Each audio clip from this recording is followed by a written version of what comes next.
Мен Москва шаарында bir firmada тоқтың етін ресторандарға, магазиндерге доставка кылып иштейм. Ал тоқтың еттери адал жол менен союлбайт. Ушул жол менен тапкан акчам кандай болот?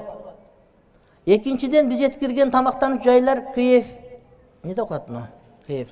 KFC деп аталат. Ал жерден биздин жердештер да көп тамактанышат, ушул боюнча эскертип койсоңуз. Эгер мусулман эместер ушул жерде ошолор жеп аткан болсо, сатып апарып бере бер, акчаңыз адал болот. Бирок мусулмандар жеп аткан болсо болбойт. Жанагы муну KFC деп аткан жердегерде адал эмес тооктор болсо, анда жебеш керек, урматтуу бир тууганым. Кудайым берген нан бар, суу бар. Орусия сууга келип жатып алып ичип курсак тойгузуп анан кете бересиз. Бу жегенге болбойт. Арам окат жеген дуасы кабыл болбойт. Дуасы кабыл болбогон адамдын шору курuyт кадимкидей. Эгерде мусулмандар жеп атса, анда башка иш тапканга аракет кылыңыз.